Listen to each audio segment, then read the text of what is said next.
এই দিন ছিল হাওড়ের আমাদের দ্বিতীয় দিন। সকালে উঠি, তারা আমাদেরকে চা সার্ভ করে। ওয়েট, কালকে রাতের কথা বলতে তো আমি ভুলে গিয়েছি। আমরা বোটে ব্যাক করে ফ্রেশ হয়ে ব্যাগ গুছিয়ে দেন বোটের ছাদের ওপর আবার উঠে যাই। অ্যান্ড দেন আমাদেরকে ইভিনিং স্ন্যাক্স সার্ভ করা হয়।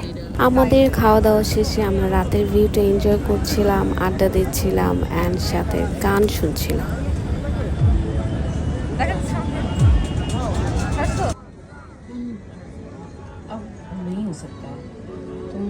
আমরা বৃষ্টি তো পাইনি, কিন্তু ভাগ্যক্রমে আমরা চাঁদ পেয়েছি। এখানে বসে বসে আমরা গান সিলেক্ট করছিলাম কি গান গাওয়া যায়।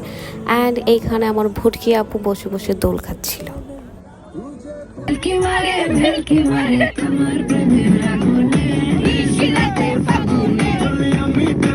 প্রায় 10:30টার দিকে আমাদের ডিনার দিয়ে দেওয়া হয়। আমরা ডিনার শেষ করে এখানে 12:30 পর্যন্ত আড্ডা দিই।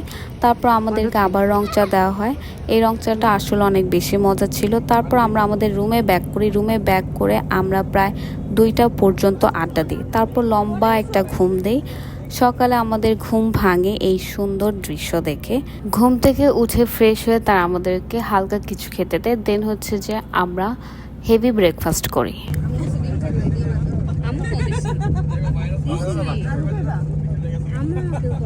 এখন আমরা যাচ্ছিলাম শিমুল বাগানে। আর শিমুল বাগানে যাওয়ার আগে কোন একটা জায়গায় আমাদেরকে নামানো হয়, বাট এই জায়গাটার নাম আমি জানি না।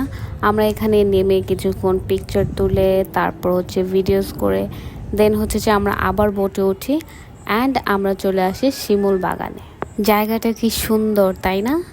পুরো জায়গাটা একদমই ঘুরে দেখা হয়নি, কারণ হচ্ছে এত বেশি গরম ছিল, যার জন্য এক জায়গা থেকে অন্য জায়গায় মুভ করতে ইচ্ছে করছিল না।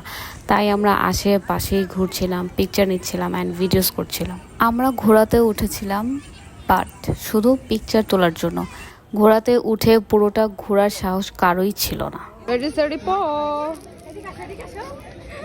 ঘোরাঘুরি শেষে তারপর হচ্ছে যে আমরা বোটে ব্যাক করে ড্রেস চেঞ্জ করে দেন হচ্ছে যে এখন আমরা যাচ্ছি বারিকা টিলাতে। এই গরমে হেঁটে হেঁটে এত ওপরে ওঠাটা অনেক বেশি টাফ ছিল, বাট এনজয়ের জন্য তো এতটুকু করতেই হবে। কষ্ট করে ওপরে উঠে এত সুন্দর দৃশ্য দেখার পর আসলে কষ্টটা সার্থক হয়েছে। এত এত এত বেশি সুন্দর ছিল, আসলে নিজের চোখে না দেখলে একদমই বিশ্বাস করা যায় না।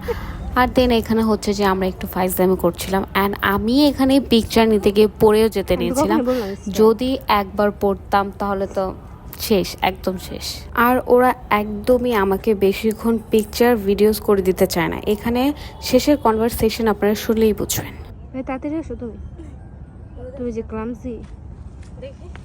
তারপর এখানে ঘোরাঘুরি শেষে দেন হচ্ছে আমরা আবার বোটে ব্যাক করে দেন ড্রেস চেঞ্জ করি, কারণ হচ্ছে যে আমরা এখন জাদুকাটা নদীতে নামবো। আর পানিগুলো যে কি সুন্দর ছিল, একদম নীল, একদম মানে পানিগুলো দেখলেই শান্তি লাগে। এত সুন্দর পানি রেখে শেষমেশ আমরা হচ্ছে যে খোলাতে পানিতে নামি, কারণ হচ্ছে যে এইখানে ধরার মতো কিছুই নাই। ওয়াচ টাওয়ারে যাও আমরা ধরতে পেরেছিলাম, গাছ ছিল, বাট এইখানে কার ভরসায় নামবো, যার জন্য আমাদের একদম কর্নারে এসে নামতে হয়েছে। অ্যান্ড আমরা এখানে এনজয় একদমই করতে পারিনি। যাই হোক, তারপর আমরা ফ্রেশ হয়ে আবার ড্রেস চেঞ্জ করে খাওয়া দাওয়া করে এখন হচ্ছে যে আমরা রওনা দিব কোথায় যেন ভুলে গিয়েছি।